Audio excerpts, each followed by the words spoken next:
Olá pessoal, Conrado Calhau aqui falando, sou idealizador do Earnings Cast.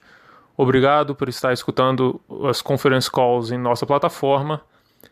Passando aqui um recado de 30 segundos para falar um pouco para vocês da Anchor. A Anchor é uma plataforma gratuita para a criação de podcasts. Ela contém ferramentas que permitem aos usuários gravar e editar áudio, organizá-los em episódios de podcast, publicar podcasts em plataforma de escuta e monetizar o conteúdo. Um abraço a todos e continue conosco. Bom dia e obrigado por aguardarem. Sejam bem-vindos à teleconferência da BR Properties referentes aos resultados do terceiro trimestre de 2020. Estão presentes hoje conosco os senhores Martin Jaco, diretor-presidente, e André Bergenstein, diretor vice-presidente financeiro e DRI. Informamos que esse evento está sendo gravado e que todos os participantes estarão apenas ouvindo a teleconferência durante a apresentação da BR Properties. Em seguida, iniciaremos a sessão de perguntas e respostas, quando mais instruções serão fornecidas. Caso algum dos senhores necessite de alguma assistência durante a teleconferência, queira, por favor, solicitar a ajuda de um operador digitando o *0. Este evento também está sendo transmitido simultaneamente pela internet via webcast, podendo ser acessado no endereço www.brpr.com.br/ri, onde se encontra disponível a respectiva apresentação. A seleção dos slides será controlada pelos senhores. O replay deste evento estará disponível logo após o seu encerramento. Gostaria agora de passar a palavra ao Sr. Martin Jaco, que iniciará a apresentação. Por favor, Sr. Martin, pode prosseguir. Bom dia a todos e muito obrigado pela presença e o interesse nos resultados da BR Properties referentes ao terceiro trimestre de 2020. Como dinâmica, a gente vai seguir a mesma das anteriores. Eu vou dar uma visão geral do que foi esse trimestre. O detalhamento vai ser feito pelo André e, na sequência, nós vamos deixar tempo suficiente para perguntas e respostas de todos vocês. Então, começando pela primeira parte, uma visão geral, o terceiro TRI, a gente vem de um segundo TRI que foi um segundo TRI bastante forte, passando os 90 dias do segundo TRI no meio da pandemia, que era algo completamente novo. A gente teve resultados muito bons, excelentes do segundo TRI. Começamos o terceiro TRI de maneira bastante cautelosa e conservadora, que é, como vocês que já nos conhecem, é um pouco o nosso approach. A gente é sempre bastante conservador e cauteloso, principalmente pela sua conhecida. Ainda tinha pela frente toda a questão Covid-19, suas repercussões e efeitos no mercado, no nosso portfólio e no mundo inteiro. Antes, acho que vale a pena só lembrar a todo mundo que a gente continua tomando todas as medidas corretas, atualizadas e recomendadas, tanto de proteção aos nossos funcionários, como proteção dos nossos inquilinos, prestadores de serviços e visitantes em todos os nossos edifícios. A gente agradece a todos os profissionais que cuidam dessa parte da frente para que a gente sempre tenha os prédios de forma adequada, correta e segura para qualquer pessoa que venha visitar, principalmente que nesse terceiro TRI a gente já teve um incremento bastante grande e gradual das empresas fazendo sua retomada aos escritórios. Muito bem, passando todo esse terceiro TRI, como é que foi o resultado que nós tivemos? Tivemos um resultado que está completamente dentro das nossas expectativas que tínhamos preparado no período pré-Covid, ou seja, os resultados que a gente vai mostrar para vocês nesse terceiro TRI, elas vieram em linha com o que a gente tinha planejado antes de qualquer crise, ou seja, nós fomos pouquíssimos afetados até o momento por essa crise, E o que isso mostra? Na verdade, a grande resiliência que tem o nosso portfólio. Uma resiliência que foi testada e agora em 100% durante 2 TRIs seguidos, e a gente consegue explicar essa resiliência em função de todo o trabalho que foi realizado nos últimos anos, principalmente 2018 e 2019, com maior força, com maior ênfase. Todo esse trabalho de resiliência do portfólio foi montado com 3 grandes vertentes. A primeira, atenção ao nosso portfólio. Nosso portfólio significa que a gente deve continuar fazendo a reciclagem dos nossos ativos que não são core, devemos continuar mantendo e fazendo novas aquisições, o que nós chamamos de edifício AAA. Isso teve uma mudança muito grande no perfil do nosso portfólio, como vocês mesmos acompanharam no final de 2019, com todo o trabalho que a gente tinha feito nos anos anteriores. E também portfólio, a gente inclui aqui o cuidado que a gente tem que ter com os nossos inquilinos, ou seja, a diversificação nos vários setores da economia, e em cada setor da economia uma diversificação bastante grande nos nossos inquilinos, ou seja, os nossos geradores de receita. O primeiro é portfólio, o segundo grande ponto de atenção é a nossa dívida. E aqui a nossa dívida, como vocês conhecem, todo o trabalho feito de redução de dívida, que isso inclui a gente fazer o follow-on, também a venda dos ativos, que estão todos interligados, para conseguir uma redução da dívida, ao mesmo tempo que se trabalhou muito fortemente na redução desse custo da dívida. Então, esse outro ponto muito importante que a gente fez, seria o segundo, dívida. E o terceiro, que é algo que constantemente a gente fica olhando, que seria o nosso custo, nosso SG&A. Tá? A empresa continua sendo uma empresa muito enxuta, a empresa continua sempre trabalhando em níveis de eficiência muito altos e a empresa cuida de todo tipo de despesa que a gente tem e até a gente consegue controlar bem as despesas mesmo do lado da vacância, o fato da gente ter a BR-PRA, onde a gente consegue controlar muito bem esses custos de vacância, onde a gente tem, obviamente, um desempenho bem melhor do que o mercado em termos de custos gerais de condomínio. Tá? Então, o que a gente tem em termos de resiliência? A resiliência é testada porque nós não tivemos nenhuma interrupção de receita nesse terceiro TRI, da mesma forma que nós não tivemos nenhuma interrupção da receita no segundo TRI. A nossa linha de receita continua igual que a gente tinha planejado no começo do ano, os nossos níveis de vacância continuam iguais e a nossa eficiência continua como a gente preveu. O André, obviamente, vai detalhar todos esses resultados numéricos referentes ao terceiro TRI, mas o que eu posso já destacar é que a gente teve uma melhora e um crescimento na eficiência em praticamente todos os indicadores da companhia, e acho que talvez seja o bottom line, né, o último que a gente analisa, que é importantíssimo, a nossa margem de FFO que atingiu nesse trimestre é uma margem de 62%. É a maior margem já registrada na companhia nesses 13 anos, tinha sido os 2 trimestres anteriores e esse terceiro TRI a gente conseguiu melhorar ainda essa marca. Então, um terceiro TRI para nós bastante especial, onde todo o trabalho que a gente fez anteriormente foi efetivamente testado no meio de uma crise e mostrou os resultados que a gente teve. Tá? Então, vou deixar todo esse treinamento para o André e antes eu só queria fechar falando um pouquinho de mercado. Fala primeiro do mercado de escritórios, né, que a gente sentiu nesse terceiro TRI, o que a gente deve continuar sentindo ainda nesse último TRI. Dentro do esperado, as empresas que estão procurando áreas, que ainda continuam com seu interesse em locações, procurando melhor qualidade, ou procurando uma relocalização de bonificação de áreas, ou buscando simplesmente uma melhor eficiência, elas estão muito mais cautelosas na tomada de decisão. Ou seja, as decisões estão sendo mais lentas.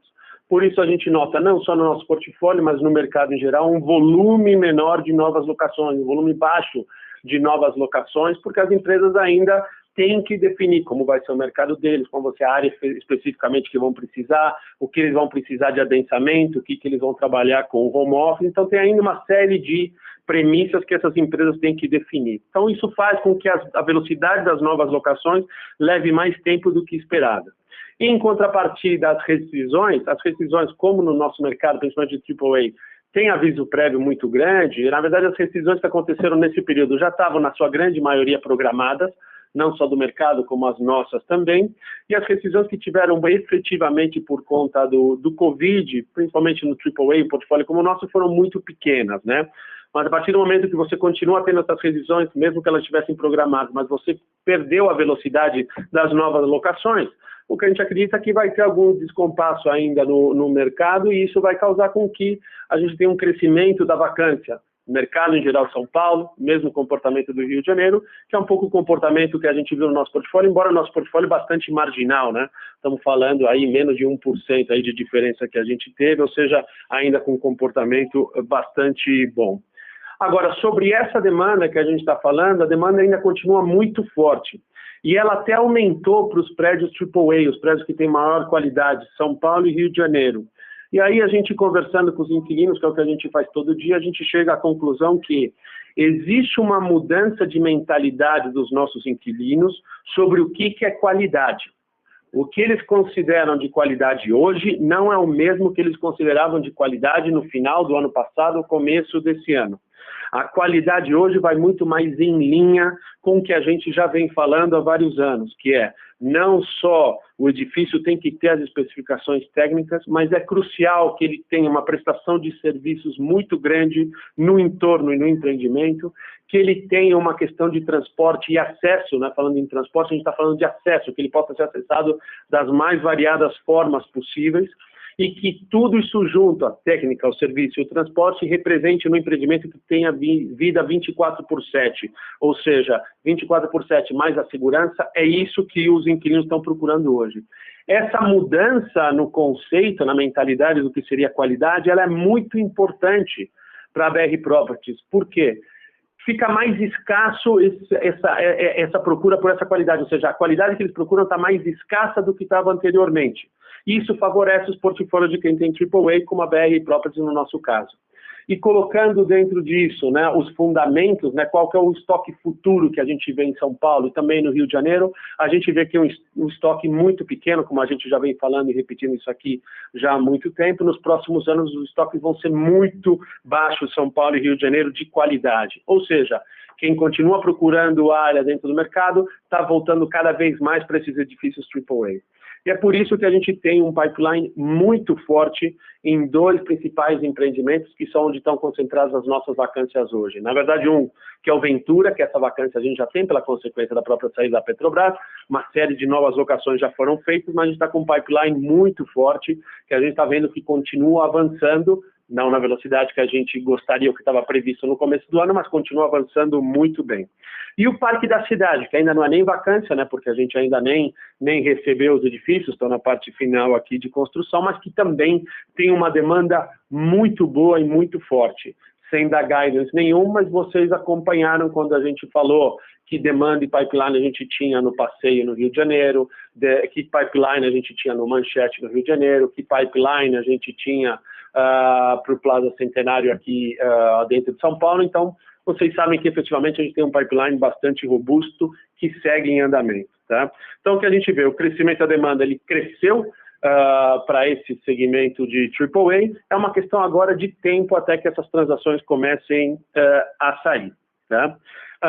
Falando então agora um pouquinho de logística, na logística é muito mais fácil, vocês têm acompanhado, né? Logística segue crescendo muito, principalmente a logística ligada a .com, né? A vendas feitas pela internet, esse segmento ainda vai continuar crescendo, precisa de produtos mais novos, e nas regiões onde a gente foi, Cajamar, absolutamente a região tomada, com pré-locações ocorrendo, e a gente tem um pipeline muito forte. Nossos produtos continuam em construção a todo vapor, vão ser entregues final do ano que vem, começo de 2022, outro pedaço, e a gente já tem conversa sobre potenciais inquilinos, né? Da mesma maneira aqui em Jarinu, ali no Complexo BBP, nós temos praticamente tudo locado, uma vacância hoje ao redor de 12%, e vamos receber ainda no final desse ano mais um edifício, que a gente fez a aquisição alguns meses atrás, o edifício Cupuaçu, que uma vez pronto, ele já está comprometido, já está com o contrato de locação assinado em 100%, né? Então, logística andando muito bem, escritório AAA, demanda muito boa, questão de tempo que comece a se materializar essas ocupações. Dito isso, para não tomar mais tempo, vou passar agora então para o André, para que ele faça todo o detalhamento dos resultados desse nosso terceiro trimestre. André, para você. Obrigado, Martim. Bom dia a todos. Obrigado aí pela estarem hoje com a gente aqui no call.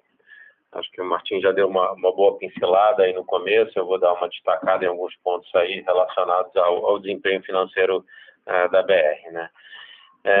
Então, com relação a esse terceiro TRI, a gente registrou uma receita líquida de 79 milhões, que representou, comparando na mesma base de propriedades, um aumento de 5% quando a gente compara com o terceiro TRI do ano passado. Refletindo mais uma vez a redução que a gente teve de vacância no período, e a resistência, como o Martim também mencionou, do nosso portfólio aos efeitos agora da pandemia do Covid. Acho que é importante também pontuar que a gente ainda tem cerca de 7.600 metros quadrados que já contratados, mas que ainda não tiveram ainda receita registrada nesse último trimestre. Nos escritórios que a gente administra, a maioria dos locatários já começou a retornar ao trabalho presencial, como a gente falou, evidentemente ainda de forma gradual, sempre respeitando todos os protocolos de segurança e cuidando da saúde de todos os colaboradores. Mas com isso, o volume de aluguéis diferidos no TRI caiu para somente 1,5%, comparando com os 5%, em torno de 5% que a gente teve no último TRI. Tá? Então, acho que claramente teve um primeiro momento onde todo mundo, né, assim, se assustou um pouco o que estava para vir, teve uma questão de também de preservação de caixa das empresas, que é completamente compreensível. Então, o que a gente vê aqui no momento seguinte, esse 1,5 corresponde muito, né, ao varejo que a gente tem embaixo dos prédios, que está sofrendo mais por conta de um fluxo ainda menor, né, do que eles estavam acostumados antes. As despesas gerais e administrativas, excluindo vacância, plano de opções, impostos e tributos, atingiram 14,6 milhões no TRI, muito em linha, né, com o que a gente vem tendo nos últimos trimestres, nos últimos anos. Tá muito estável, né? A gente continua conseguindo absorver bem até a inflação. Acho que é importante frisar também que, apesar de todo momento, a gente não teve qualquer tipo de provisão nesse TRI relacionado a devedores duvidosos, né? A gente está mantendo um baixíssimo nível de inadimplência geral, né, igual ao trimestre anterior, com somente um caso que a gente vem administrando. Com isso, e a partir da redução das nossas despesas de vacância, que acho que é importante frisar, que a gente teve um trimestre com metade da despesa de vacância comparando com o mesmo trimestre do passado, tá? 50% de redução. A gente chegou a um EBITDA ajustado de praticamente 59 milhões, que é um aumento de 7% quando a gente compara com o mesmo TRI do ano passado, sempre na mesma base de propriedade, por conta de todas as vendas que a gente realizou. A margem EBITDA do TRI foi de 75%, que foi a melhor margem dos últimos 2 anos da companhia. E ainda com relação à vacância, né, acho legal mencionar, o Martim também falou disso, que a gente tem um esforço conjunto, né, da redução da vacância física, obviamente, por uma quantidade maior de locações, e uma redução do custo de condomínio das propriedades por nós administradas, né? Isso é importante, porque são duas frentes, né? O que não gera só efeito positivo nos nossos números, mas, obviamente, um efeito bastante positivo também, principalmente para os inquilinos nesse momento. A despesa financeira líquida ajustada no terceiro TRI foi de só 9,4 milhões, uma redução de 81% em relação ao mesmo TRI de 2019. Esse resultado, como a gente já vem falando, é fruto de todo o trabalho que a gente desenvolveu nos últimos anos na estrutura de capital, né, a partir das vendas das propriedades non-core, aumento de capital, liquidação de um montante expressivo de dívida. Ao mesmo tempo, a gente conseguiu uma redução muito grande no custo médio da dívida, o que associado à redução da taxa Selic trouxe o custo nominal da dívida para o patamar atual, né? Ao final do trimestre, a gente teve um custo médio efetivo da dívida equivalente a 3,8% ao ano, que representa um spread em relação ao CDI só de 1,8%. Essa redução é equivalente a uma redução de 5 pontos percentuais quando a gente compara também com o mesmo TRI do ano passado. E como resultado dessa sequência toda de números que eu acabei de passar para vocês, a gente chegou no FFO no terceiro TRI de praticamente 50 milhões de reais, no acumulado do ano 140 milhões de reais, que corresponde a um aumento de 323% em relação aos 9 meses de 2019. E como, enfim, a gente já mencionou no release e agora no call, 62% de margem, a maior nível de margem já registrado desde o início da companhia. O lucro líquido foi de 16 milhões no TRI, chegando a 50 milhões no acumulado do ano. A gente encerrou o TRI com uma dívida líquida de 357 milhões, uma posição de caixa de 1,9 bi, né? Esse indicador de alavancagem continuam extremamente confortáveis, com LTV líquido de 5%, e a relação de dívida líquida e EBITDA ajustado em 1,6. A gente, nesse trimestre, emitiu a 15ª emissão de debêntures da companhia, no valor de 550 milhões, com prazo de vencimento de 5 anos e custo de CDI mais 2,65 ao ano. Os recursos foram destinados ao reforço de caixa da companhia. Como a gente já tinha mencionado no TRI passado, né, a gente aprovou um novo programa de recompra, que tem vigência até fevereiro de 2022, e contempla a aquisição de até 11 milhões de ações. Né, o total de ações recompradas no terceiro TRI foi equivalente a 1,6 milhões, que foram adquiridas a um preço médio de 9,04 por ação. Acho que é importante sempre reforçar, né, que a gente tem como estratégia manter programa de recompra, quando entender que, entre outros fatores, a volatilidade do mercado pode gerar, como está gerando, distorções no preço da ação, criando, assim, uma oportunidade clara de geração de valor para os acionistas, sempre avaliando, obviamente, de maneira muito conservadora a questão de posição de liquidez da companhia. E, finalmente, né, como a gente já falou, a companhia comercializou 1.180 metros quadrados de novas locações, enquanto as rescisões totalizaram 4.500, né, chegando a um volume total de novas locações no ano de 18 mil. Consequentemente, o portfólio fechou o trimestre com taxas de vacância financeira e física basicamente iguais a no patamar aí de 20%. Eu acho que esses foram os pontos importantes que eu queria destacar para vocês. Obrigado pela presença, pelo tempo, e a gente pode passar agora para a sessão de perguntas e respostas. Perfeito. Então, iniciaremos agora a sessão de perguntas e respostas. Caso tenha alguma pergunta, pressione *1 em seu telefone. Se a qualquer momento sua pergunta for respondida, pressione então *2 para se retirar da fila. As perguntas serão respondidas à medida que forem recebidas. Solicitamos a gentileza de tirarem o fone do gancho ao efetuarem a pergunta. Dessa forma, uma ótima qualidade de som será oferecida. Neste momento, a nossa primeira pergunta é do Sr. Pedro, do Credit Suisse. Pedro, pode prosseguir. Oi, pessoal, bom dia. Obrigado pela apresentação e pela pergunta. Do meu lado, eu tenho duas perguntas. O que eu queria entender um pouco melhor é como vocês estão enxergando essas novas locações, então esses contratos que estão em negociação, tanto em relação a preço quanto em questão também da diversificação dos clientes. E a segunda pergunta é em relação ao mercado de M&A, também entender um pouco qual que é a perspectiva de vocês e como é que está o apetite aí, dado que vocês acham que estão com uma posição de caixa bem confortável. Do meu lado era isso. Obrigado. Ótimo, Pedro. Obrigado pela tua pergunta, né? Deixa eu atacar aqui já essa primeira pergunta, a segunda, o André também contribui um pouquinho aqui. Vamos lá, sobre novas locações, né? As novas locações, de novo, como a gente sempre fala das grandes sedes das companhias nacionais e multinacionais que estão dentro dos nossos edifícios, não são transações de 30 dias ou 60 dias. São transações que já vêm há muito tempo, tá? São transações que sua grande maioria já tinha começado antes da pandemia e ela se mantém ainda. E as novas que a gente sentiu com esse novo conceito de qualidade, né? Empresas que a gente não estava considerando há uns 4 meses atrás, e elas começaram a olhar esses nossos edifícios, né?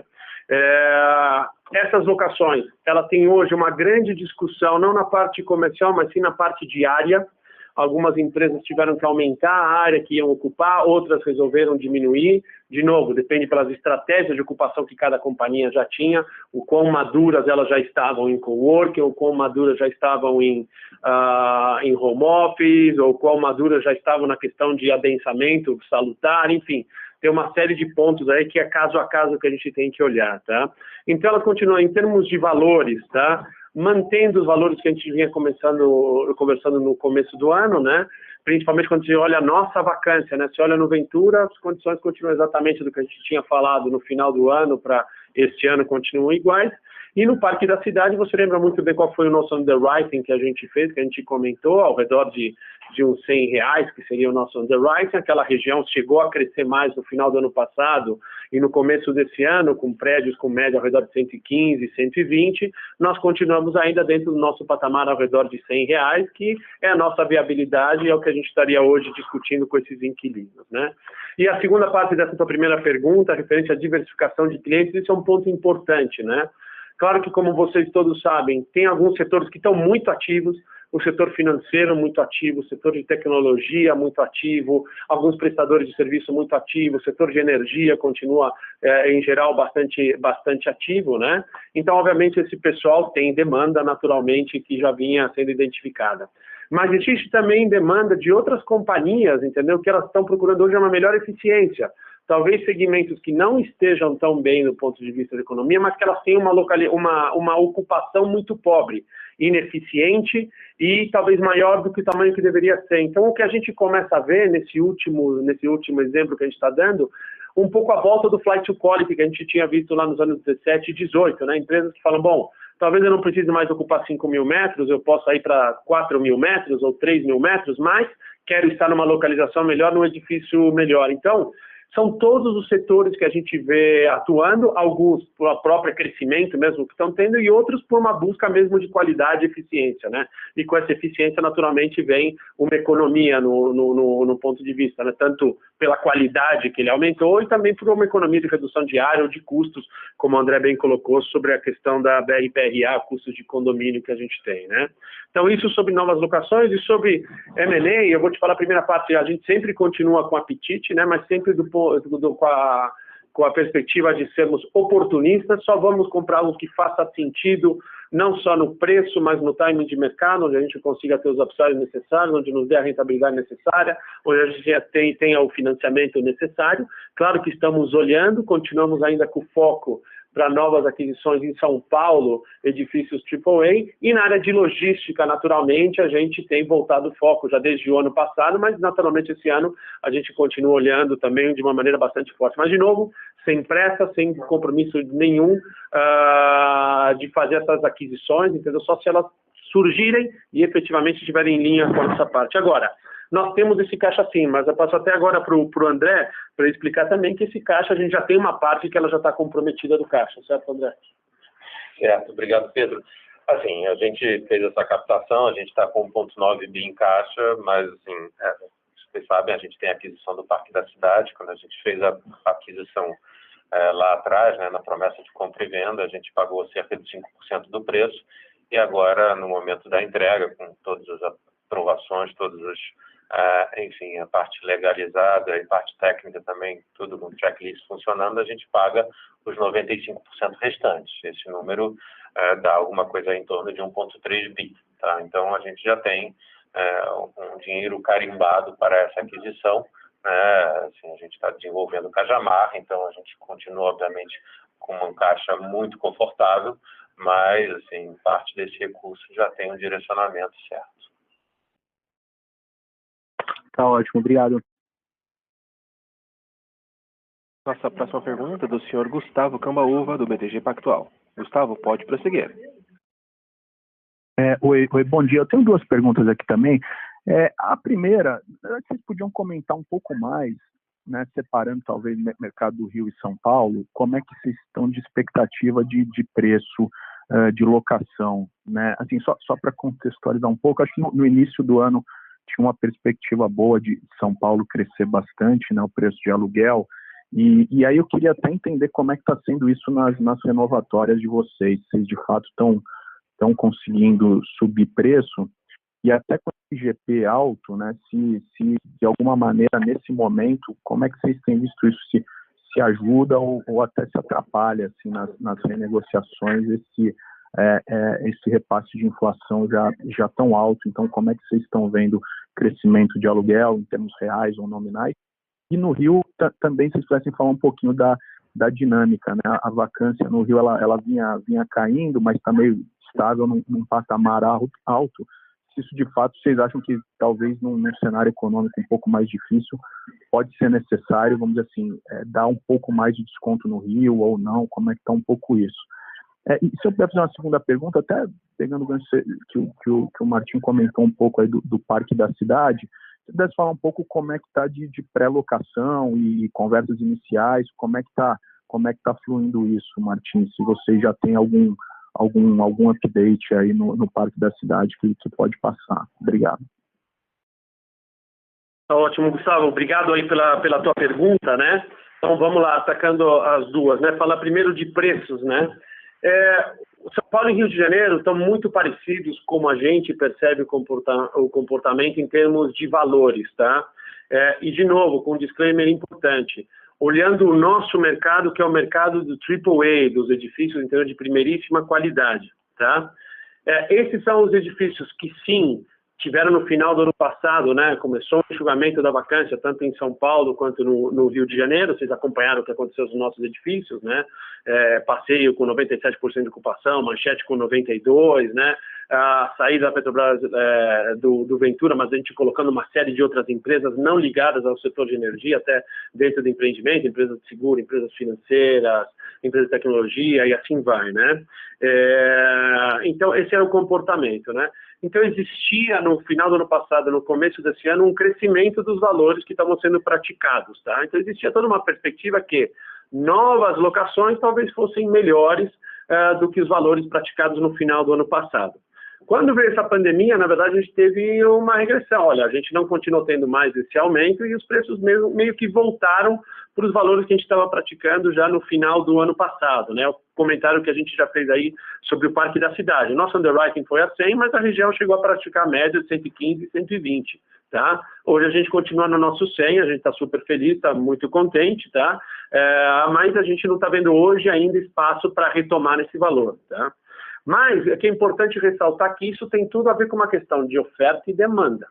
Do lado da oferta, hoje, como a gente já falou, as empresas estão paradas. A demanda existe, tá? Perdão. A questão da demanda, ela existe, mas a gente está vendo que elas estão paradas, tá? O pessoal que está fazendo as locações tem um volume muito grande, que quer esses edifícios de primeiríssima qualidade, mas ainda não tomou a decisão, que a decisão está sendo mais demorada. Por outro lado, a oferta que você tem hoje, definitivamente, ela é inferior ao que você tinha o ano passado. Então, logo essa demanda se transforme em absorção dessas áreas, a oferta vai cair. E como a gente tem pouquíssima oferta de qualidade nos próximos 5 anos, São Paulo e Rio de Janeiro, pode ser que a gente comece a ter uma retomada nesses valores, né? Até hoje, um comentário que o André tinha feito anteriormente, tá? Então, pode ser que a gente comece a ver isso. Internamente, na BR, a gente não considerou nenhuma revisional com ganho efetivo para o ano de 2020. Você lembra que a gente também já falou isso anteriormente? A gente não considerou nenhum tipo de crescimento de valores no nosso portfólio em 2020. A gente considerou, e ainda pode considerar, né, que ainda está cedo para falar, mas que a gente teria no segundo semestre de 2020 em São Paulo, as renovações que a gente teria, os revisionais, a gente poderia ter algum ganho de valores. Isso eu acho que ainda pode ser válido, tá? Por quê? Porque a gente vem com os nossos contratos de locação feitos há 2 anos, quase completando 3 anos, ou seja, no pior timing de mercado, né? O mercado se recuperou desde nosso último valor de locação que nós fizemos. Então, essa é um pouco a dinâmica que a gente espera. E no Rio de Janeiro, a gente não considerava nenhum tipo de crescimento de valores, né? A não ser a partir de 2022. Essa era a nossa perspectiva interna, com o comentário que a gente fez no começo do call. Ou seja, a gente sempre teve um approach muito conservador, né? Muito pé no chão, tá? E acabou sempre, a gente conseguiu sempre outperform o que a gente vem falando. E tem, por último, na tua primeira pergunta, a questão do IGPM, né? O IGPM veio mais alto, entendeu, do que o mercado estava esperando. A grande maioria dos nossos contratos são reajustados a IGPM e, por enquanto, nós estamos repassando 100% do IGPM, algo contratual, entendeu? É algo que a gente vai discutir quando tiver revisional ou quando tiver uma renovação, que a gente tem um volume muito pequeno ainda dentro desse ano. Então, por enquanto, estamos passando a questão do IGPM. De novo, o IGPM veio muito alto, mas ele está sendo reajustado em cima de um valor que já era muito baixo, porque a gente assinou esse valor de novo há 2 ou quase 3 anos atrás, onde os valores estavam inferiores a valor de mercado. De outra forma, dizendo, mesmo os reajustes em grande parte do nosso portfólio, dos nossos valores, mesmo após o reajuste de GPM, os valores continuam dentro de mercado, tá? É claro, você tem uma ou outra, né, discussão com um inquilino ou outro, mas eles acabam entendendo, isso é o contrato, é o que diz, então ele acaba sendo aplicado. E aí, falando de locação, um pouquinho do Parque da Cidade, né, como a gente comentou um pouquinho também no nosso review inicial, né? O Parque da Cidade está com um volume muito interessante de negociações que a gente tem em andamento, tá? Sem dar nenhum tipo de guidance, mas a gente acredita que muito em breve a gente já vai dar notícia para vocês de locações ocorrendo nesse empreendimento, porque elas estão bastante avançadas, tá? Empresas de vários setores que a gente vem seguindo, mas a gente está num pipeline muito bom, sem entrar em muito detalhe. Eu só vou fazer sempre o paralelo que a gente fez no passeio. Lembra quando a gente comprou o Livago, a gente falava do pipeline e o mercado depois viu, né, que a gente fez em 18 meses. A gente está sentindo aqui que o Parque da Cidade é exatamente o mesmo comportamento. E por quê? Pelo posicionamento estratégico que a gente fez de qualidade, serviços e localização. Tá certo. Obrigado, Martim. Só uma dúvida aqui. Desculpa, vai lá. Não, vai lá, fala você, depois eu falo. Não, eu ia só perguntar aqui do Parque da Cidade, você fez o paralelo aqui com o passeio, talvez faz sentido pensar aqui numa curva de locação, aqui alguma coisa perto de 18 meses também para alocar ele, e até pelo fato, e aí outra dúvida é se pelo fato dele ser também vamos dizer, né, você vai entregar ele um ativo novo e tudo, você acha que tem que dar algum tipo de vamos dizer assim, allowance, fazer alguma coisa de obra e tal, ou nesse momento talvez o mercado, da forma como ele está e com poucos ativos sendo entregue, você acha que não vai precisar dar nenhum tipo de carência muito fora do mercado, ou allowance, coisa do tipo, vai ser uma alocação, vamos dizer assim, mais na média de mercado, com pouca carência, ou aqui pode ser um pouco diferente? Tá legal. Deixa eu só passar aqui para o André, que o André tinha um comentário a fazer antes, no término da resposta. Eu só ia adicionar um pouco, você tinha falado também de vacância no Rio de Janeiro, né? Assim, o Rio, quer dizer, definitivamente, né, assim, que a gente tem visto nos últimos 2 anos é um flight to quality, com certeza, né, para os ativos de boa qualidade, não só os nossos Ventura, Passeio e Manchete, mas outros ativos que existem no Rio, no centro da cidade, Botafogo e Porto, que também são muito poucos. Então, o que a gente tem notado, assim, até antes de pandemia, a absorção líquida positiva nesses ativos, cada vez reduzindo mais a quantidade de área disponível realmente de boa qualidade nestas regiões específicas que eu mencionei, tá? Não estou falando de Barra, estou falando aí de centro mais uma vez, Botafogo e Porto até. E o que a gente viu um pouco com a pandemia, né, foi que, quer dizer, associado a esse movimento que já existia no Rio, né, e que um outro ponto, que, assim, apesar de todo mundo falar de óleo e gás, ele é predominantemente de outras atividades. Óleo e gás ano passado, na absorção, assim, o Flight to Quality foi responsável só por 12%, o resto tudo foi seguro, energia, financeiro, tecnologia, fintech, tá? Que foi, enfim, se você pegar aí, foi isso que se movimentou, né? Que estava em prédios muito ruins, de qualidade muito ruim. A pandemia, até eu acho que fez a gente notar um movimento de reorganização no Rio, até reforçando um pouco essa tese do Flight to Quality, né? Num momento até assim, de preocupação, de saúde e tudo, né? E preocupação, e até vamos aumentar um pouquinho o home office, vamos dar mais espaçamento. Tudo isso vem junto com uma reflexão mais profunda até em direção à qualidade.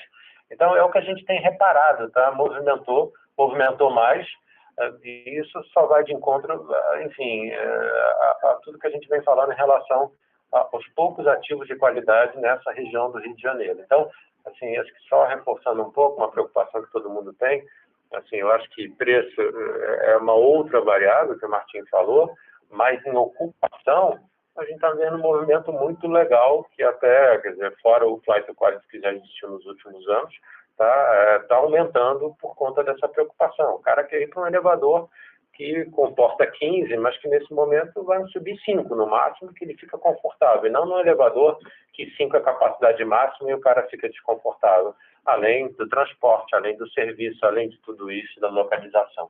Então, só para adicionar um pouco, que você tinha falado sobre vacância no Rio, acho que esse ponto foi importante. Desculpe, Martim. Não, foi excelente ponto. E só para completar, então, né, sobre o Parque da Cidade, o prazo é esse mesmo, né? Como a gente já falou, a gente tem uma expectativa aqui de chegar a uns 80% de ocupação ao redor de 24 meses.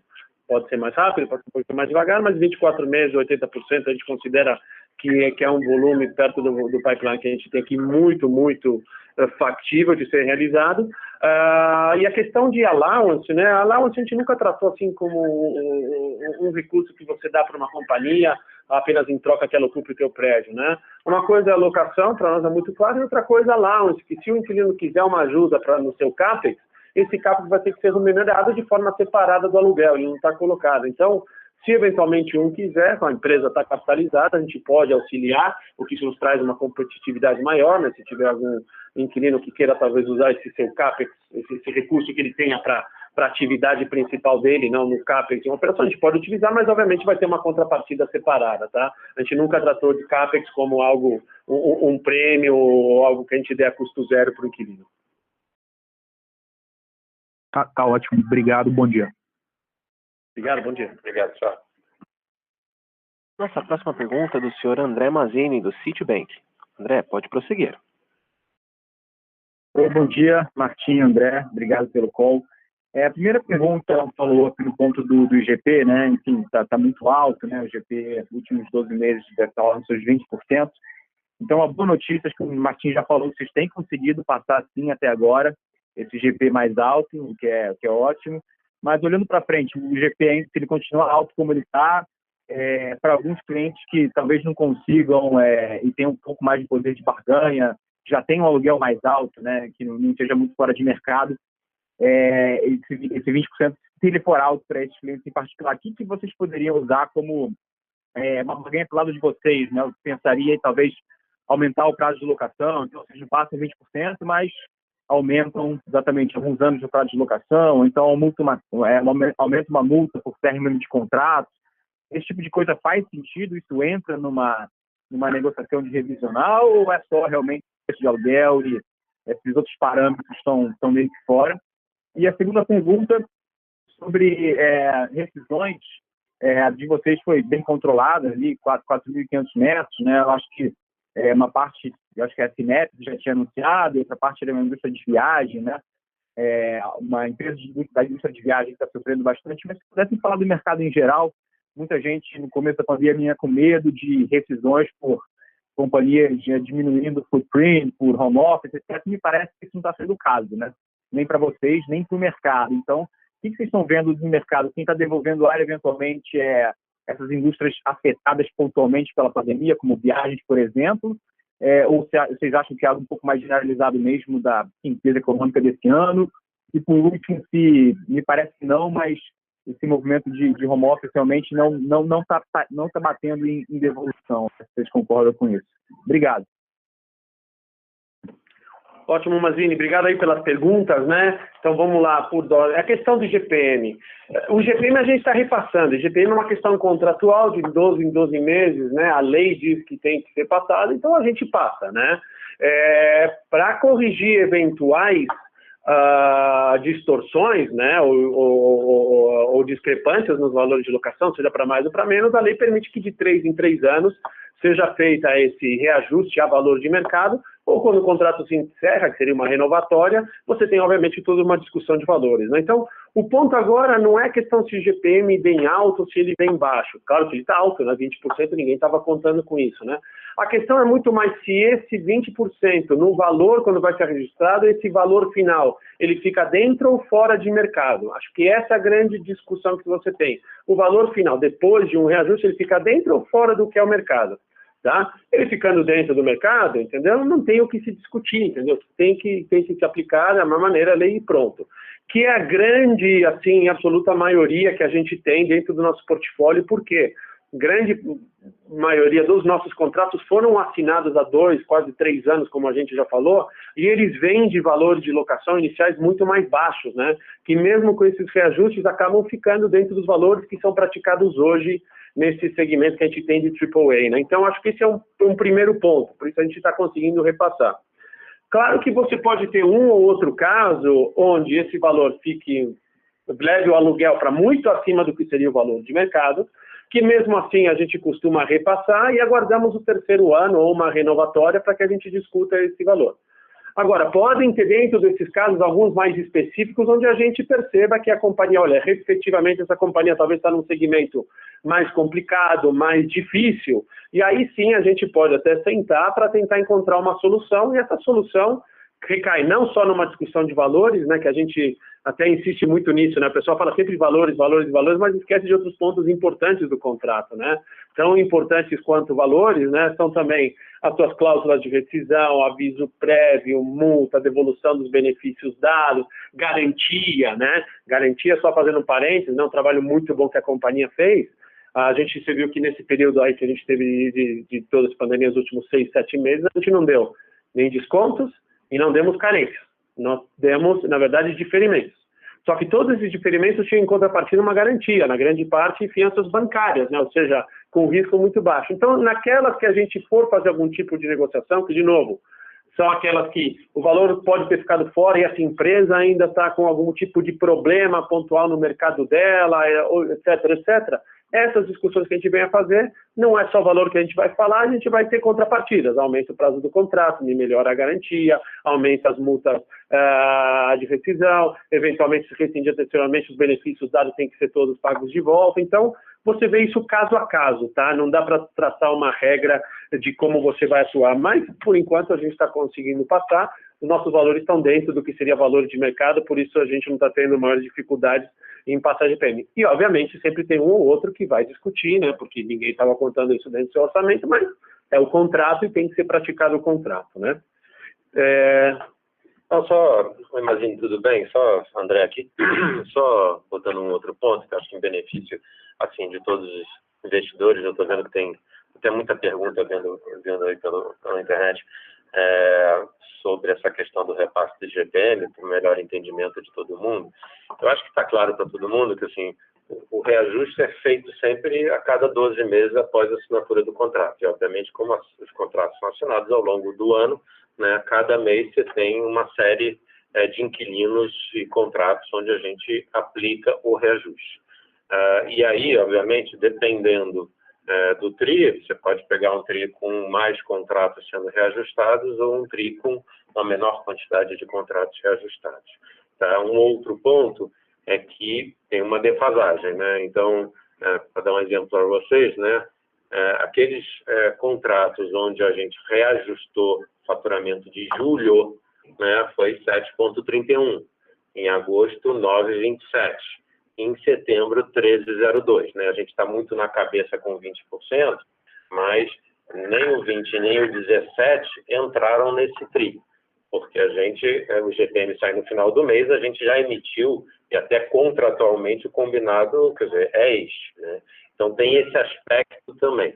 Além disso, obviamente, cada mês, por exemplo, setembro, a gente teve 5 mil metros quadrados reajustados a 13,02, né?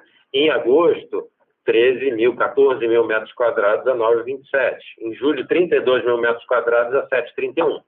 Aí a gente teve, da área que a gente está alocada, 285 mil metros quadrados estão reajustados, porque esses 3 meses não eram meses de reajuste. A gente ainda teve um pouquinho, que é um contrato de PCA, né? Então, este ponderado, né, gera aquele 1,4 que está no release. Tá? Se você pegar tudo que foi zero, porque não era nesse trimestre, mais o que foi cada um desses índices do LTM, né, dos últimos 12 meses do GPM, você pondera isso, você chega lá. Então, assim, só para ratificar o que o Martim está falando, né, porque às vezes você olha e diz, pô, GPM 20% e 1,4, né, então esse 1,4 matematicamente está certinho, né, porque a gente tem cada mês uma quantidade de metros quadrados e a gente tem essa defasagem, né, que a gente, em setembro, apesar do GPM acumulado até setembro ter sido de 17,8, o cobrado em faturamento de setembro foi 13,02, porque tem essa defasagem contratual. Então, desculpa, era só para acomodar, esse é um ponto que tem sido bastante levantado, e aí vocês ficam com uma noção melhor, tá? E entendem também melhor o 1,4 que está no release, que é exatamente o ponderado do que aconteceu nesse último TRI. À medida que a gente tem os GPMs mais altos e à medida que a gente tem um volume de metros quadrados reajustados também maior, obviamente o impacto vai ser um pouco maior do que isso. Perfeito, perfeito. Esse é um ponto importantíssimo, tá? Para separar. Então, resumo, IGPM, a gente tem conseguido repassar, entendeu? Devemos continuar repassando. Há alguma coisa que fique distorcida e efetivamente necessite uma atenção nossa, vamos dar. E essa atenção que o André bem colocou, né? 1,4, puxa, por que 1,4 se está 20? Não é isso. Esse 1,4 é o ponderado de tudo que a gente tem. Primeiro, 20% não entrou e a gente teve um volume baixo, entendeu? Dos reajustes em 12 meses. Então, esse é um ponto importante. Então, sobre GPM, conversamos, falar um pouquinho sobre revisões, que foi a outra pergunta, Mazini, que você fez. Tá? As revisões, exatamente o que você falou, é o que a gente sentiu, né? O que a gente imaginava que iria acontecer no nosso portfólio quando começou a se falar isso em março e que efetivamente aconteceu. Tá? Nós não tivemos nenhuma revisão de uma empresa dizendo, olha, vou embora porque eu não vou deixar de existir, ou todo mundo vai ficar de home office, então eu não preciso mais do escritório, está aqui. A gente não teve nenhuma. O que a gente teve era planejado, né? Já tinha uma FINEP, que nem você colocou, a gente tinha uma empresa do setor de viagens e hotéis que sofreu, que ela devolveu parcialmente uma área, ficando com grande parte do que ocupava, mas tinha uma área que já estava ociosa, ela acabou devolvendo isso, tá? Então, o que a gente teve foram rescisões muito pontuais, não de áreas completas, são, sei lá, imagina uma empresa que tem 5 andares, ela devolve meio andar porque realmente agora não vai ter a expansão que ela pensava, ou a estratégia de home office talvez não precise desse meio andar. Então, são ajustes que a gente tem nessa parte de portfólios, tá? E ainda sem ser oficial, né, o que a gente sentiu foi, nas maiores empresas maiores que ocupam essas áreas prime, ela tem uma preocupação muito grande, que não é simplesmente eu sair da minha área e eventualmente volto quando eu quiser. Porque rescindir o contrato é caro, primeiro ponto. Voltar para o contrato também é caro com o risco de não encontrar. essa área disponível de qualidade. Então, as empresas nesses edifícios de maior qualidade, as empresas com maior porte, elas foram as que fizeram um mínimo de ajuste, se é que fizeram alguns. Onde você nota um volume grande, eu acredito que esse vai ser o volume que depois vai ser confirmado pelas consultorias quando os números saírem, é que as empresas que efetivamente rescindiram 100% são empresas que ocupam menos de 1.000 metros. Porque essas empresas, sim, fecharam, tem um número menor de funcionários, cada um foi para sua casa, e a saída é mais fácil porque são de prédios, entendeu, com contratos mais fáceis de sair, prédios que têm maior disponibilidade, maior oferta desse tipo de produto, então uma volta não seria tão problemática, né? E ainda mais quando a empresa é pequena, é muito fácil dela conseguir se mexer, tá? Então, é isso que a gente sentiu e a gente acredita que esse vai ser um pouco o tom que a gente vai continuar vendo. E essa questão do home office, né? O home office afetou o escritório, né? Isso depende de cada ocupante, tá? O quão maduro ele estava. Empresas que já praticavam o home office, essas não fizeram nenhuma mudança em termos de área. Elas não falaram, puxa, vou precisar de menos espaço ou menos posições, porque o pessoal vai começar a fazer home office. Quem já vinha fazendo isso já estava, na verdade, hoje elas têm uma preocupação que geralmente quem já estava com o home office muito bem feito tinha um compartilhamento, né, de coworking muito grande, ou seja, um adensamento muito grande. Essas empresas, talvez, o que a gente sentiu, precisam de mais espaço para adequar a nova ocupação que precisam. Da mesma maneira que outras que não tinham o home office, mas que vão aplicar um pouco de home office agora, 1 dia, 2 dias por semana, talvez a contrapartida do adensamento que precisem para o restante, talvez fique com a mesma área. Porque outras que talvez devolvam um pouco mais, que elas já estavam entendendo com o adensamento adequado e precisam. Então, depende muito de cada companhia, grau de maturidade de cada companhia, em que mercado essa companhia se encontra. Então, não dá para traçar uma regra geral, mas o que a gente diz é o seguinte, tá? O home office não é o inimigo do escritório. O home office é mais uma estratégia para você oferecer para os seus funcionários. Assim como o coworking é uma estratégia de trabalho, tá? O que precisa é que você forneça para os seus funcionários e, consequentemente, nós temos que fornecer para as empresas, para que elas possam oferecer aos seus funcionários, flexibilidade. E a flexibilidade, ela vem de várias formas e tamanhos. Por exemplo, ela vem na forma de acesso, por isso a questão de acesso, que a pessoa possa vir qualquer horário, qualquer dia trabalhar no prédio que vai estar aberto, que ela tenha serviços para que ela possa, então, perder o menos tempo possível, entendeu? Procurando outros serviços ou usufruindo de serviços quando ela estiver dentro do empreendimento, oferecendo mais espaços e formas para trabalhar, que as áreas comuns do prédio possam ser utilizadas para trabalhos em grupo, que dentro do layout interno de cada companhia ela tenha para trabalhos individuais, para trabalhos em grupo, para trabalhos em conferência, para trabalhos que você tem que fazer vídeo conference, ou seja, essa flexibilidade que tem que ser trabalhada, entendeu? Então, o home office é mais uma forma de trabalho, uma estratégia do que um inimigo do escritório. Acho que foi muito mal colocado isso desde o começo e algo que a gente falou, bom, a melhor forma é que a gente veja os resultados. Os resultados estão aí, né? Você vê portfólios como o nosso, portfólio que tem AAA, continuando mantendo essa ocupação, tá? E até com uma possibilidade de expansão, se você olhar a demanda que a gente tem em cima deles, tá? Então, imagina, não sei se tem mais alguma dúvida. Não é isso, Martim, André. Muito obrigado. Resposta super completa. Bom dia. Obrigado a você. Nossa próxima pergunta é do senhor Henrico Trota, do Itaú BBA. Henrico, pode prosseguir. Bom dia, Martim e André.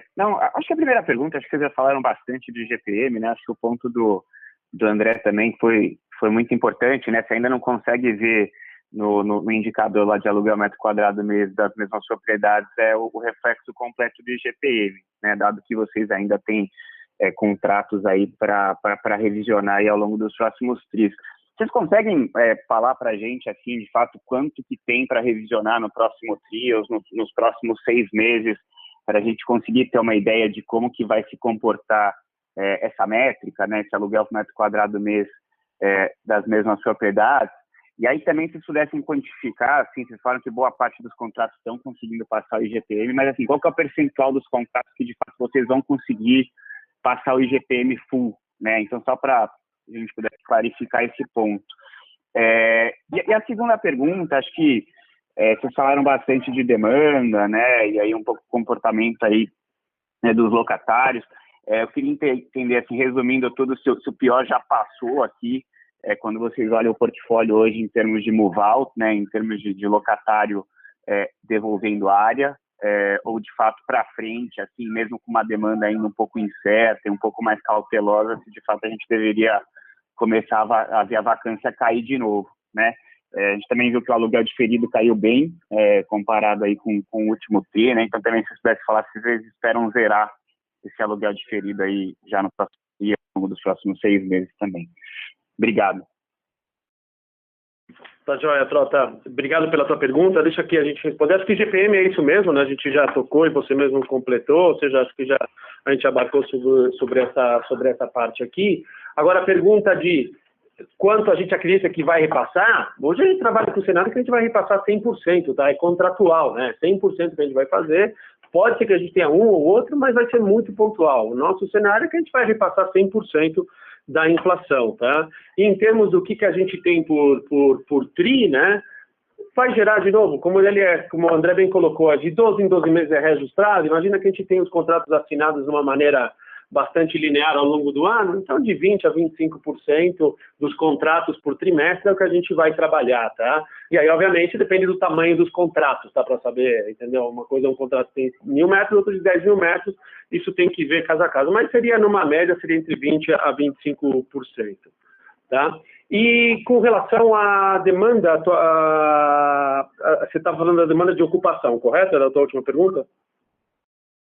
A última pergunta era mais, assim, vendo o cenário de ocupação, né, vacância para frente, se o pior já passou, assim, em termos de devolução de área, se a gente já consegue ver um cenário que a vacância volta a cair, ou de fato vocês ainda veem um cenário um pouquinho mais conservador, assim, no curto prazo?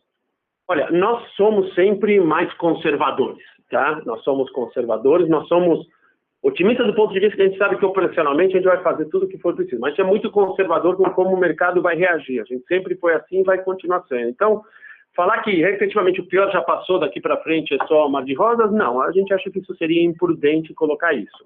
Mas, se você olhar para mais dados, você mesmo deu um dado. A gente começou no trimestre anterior, a gente teve meses de 4%, 5% de diferimento, hoje a gente tem 1%, e olhando essa projeção que a gente tem, ela cai, entendeu? E chega a 0 no final desse ano, entendeu? Muito próximo de 0 no final desse ano. Então, quando você olha por esse ponto, você vê, olha, as empresas, entendeu, já estão mais equacionadas, já estão mais equilibradas, entendeu? A gente começa a ter agora uma movimentação para assinar os contratos que ficaram parados naquela época, que era uma época aguda, né? Na verdade, o segundo TRI desse ano e esse terceiro TRI ainda, o pessoal ainda estava meio assustado com o que vai acontecer. Acho que agora as pessoas sabem lidar melhor com essa situação e as coisas comecem a andar, tá? Agora, dizer que o pior já passou, que agora tudo vai melhorar, não sabemos. Nós temos que ir com muita cautela, né? Temos que ter uma cautela muito grande, entendeu? Por isso a responsabilidade de evitar uma segunda onda. Todo mundo tem que ser responsável, por isso as empresas estão sendo corretíssimas, voltando gradual para o seu escritório. Acho que tem que tomar uma postura conservadora, que sempre foi o nosso viés. Perfeito, Martim. Obrigado. Bom dia. Obrigado. Bom dia. Nossa próxima pergunta é do senhor Marcelo Mota, do JP Morgan. Marcelo, pode prosseguir. Bom dia. 2 perguntas rápidas. Primeiro, se pudessem comentar sobre despesa de vacância, né? Enfim, agora terminado aí esse 1 ano de reciclagem do portfólio, vocês acham que a ideia é que se mantém nesse patamar aí de uns 7 milhões por trimestre, ou enfim, tem mais alguma coisa aí para espremer dessa despesa, enfim, reduzir ela ainda mais agora para o quarto TRI, para 2021, mesmo assumindo, enfim, que a vacância fique flat no curto prazo.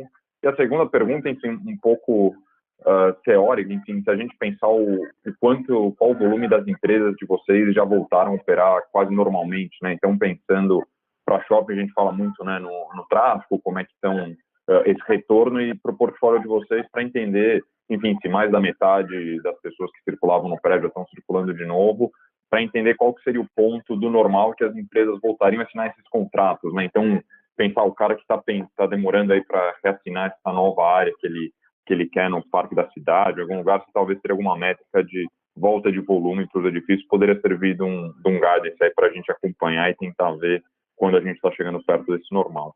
Obrigado.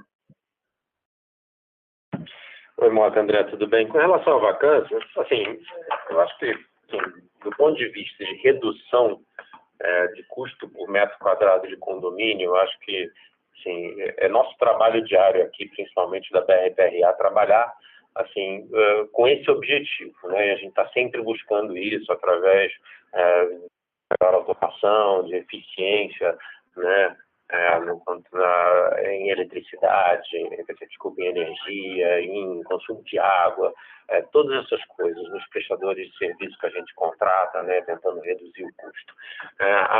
A gente já vem trabalhando forte nisso. Se pegar números que a gente já passou dos últimos 3, 4 anos, foram reduções absurdas. O Ventura, por exemplo, é uma fenomenal.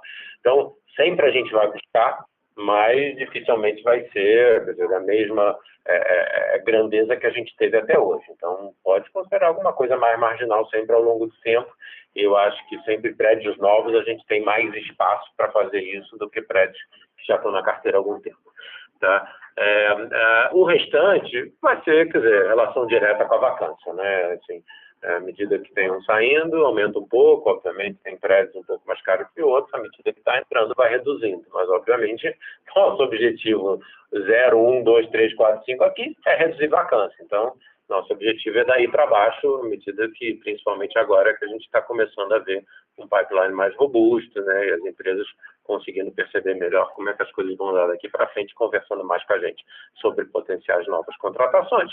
Sempre, como o Martim acabou de falar, nossa postura conservadora, que é difícil dizer que acabou por aí, como foi a pergunta, né, do Trota. O pior já passou? Não sei, pode ainda ter rescaldo, né, empresas levam mais ou menos tempo para pensar e tomar suas decisões.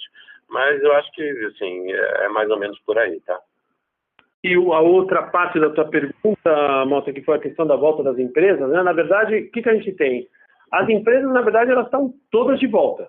A questão é a volta gradativa que cada empresa, o escalonamento, o faseamento que cada empresa adotou, né? Então, você tem empresas multinacionais, elas optaram muito mais com voltar com volume ou no final desse ano ou começo do ano que vem. Tá? Isso por uma questão de estratégia mundial, que é muito mais difícil, talvez, de colocar individualmente, país por país, nessas grandes empresas, então colocaram regras gerais, né? Então, mais conservadoras. Tá? Tem outras empresas que já estão com 40%, 50% dos seus funcionários indo. Agora, eu não acho que não existe nenhuma dessas métricas que vá fazer com que os contratos sejam assinados, tá? Os contratos que a gente tem em discussão são contratos de longo prazo. As empresas vão decidir quando elas souberem efetivamente, esse vai ser o tamanho que eu vou precisar. Se eu volto no primeiro mês com X ou se eu volto com 2X, isso não é o que pesa muito para eles. O importante é que eles saibam que eles vão pegar pelos próximos 10, 15 anos a área que eles efetivamente precisam. Tá? Então, o trigger acho que é muito mais tem a ver com o headcount deles correto e esse headcount tem a muito com o setor da economia que eles estão para que eles possam fazer seu planejamento aqui de uns 5 anos ali pela frente, tá? Não tem tanto a ver com quanto que já voltou para dentro dos escritórios. Aí cada companhia tem sua estratégia de volta, tá? Perfeito. Perfeito, Martim. Perfeito, André. Obrigado. Nada, obrigado a você, Mata. Nossa próxima e última pergunta é do senhor Igor Altero, do Santander. Igor, pode prosseguir. Bom dia, Martim. Bom dia, André. Obrigado pelo call. Minha pergunta é mais em termos de alocação de capital, né? Como é que está a cabeça da companhia em relação à preferência entre os segmentos de escritório e office, né? Office, desculpe, galpão. Mudou alguma coisa depois da pandemia, né? Vocês têm olhado, talvez, galpão com mais carinho, então eu queria entender um pouco como é que está esse mindset de vocês. Não entendo que tem um foco em AAA, mas eu queria entender dentro desses dois segmentos se vocês estão com alguma preferência relativa entre eles. Obrigado. Obrigado, Igor, pela pergunta. Não, esses são os nossos dois grandes focos hoje, né? Prédios AAA dentro de São Paulo de escritórios e áreas de logística nessa região onde a gente já está, que são Cajamar e próprio Atibaia. É isso que a gente tem visto. Se a gente conseguir encontrar em alguns dos dois segmentos algo de maneira oportunística que faça sentido, a gente executaria, tá? Não é um antes do que o outro. Os dois a gente tem uma importância muito grande. Agora, lembrando que o de logística é um mercado que a gente voltou recentemente, ele ainda é bastante pequeno com relação ao nosso mercado aqui, ao nosso portfólio de escritórios. Tá ótimo. Obrigado, Martim. Obrigado a você, Igor. Sem mais perguntas, gostaria de retornar a palavra aos palestrantes para as suas considerações finais. Por favor, podem prosseguir. Bom, a todos, muito obrigado aí pela participação, pelo interesse, e um agradecimento especial aqui para toda a equipe da BR Properties, que teve uma dedicação e uma entrega muito grande, não só no segundo TRI, mas nesse terceiro TRI novamente, né? Um marco da companhia ter chegado a essa margem histórica que a gente chegou de FFO. Então, muito obrigado a todos pela dedicação. Qualquer dúvida, como sempre, toda a nossa equipe fica à disposição para dúvidas e perguntas ou esclarecimentos que vocês queiram. Obrigado e bom dia a todos. A teleconferência da BR Properties está encerrada. Agradecemos a participação de todos e tenham um bom dia.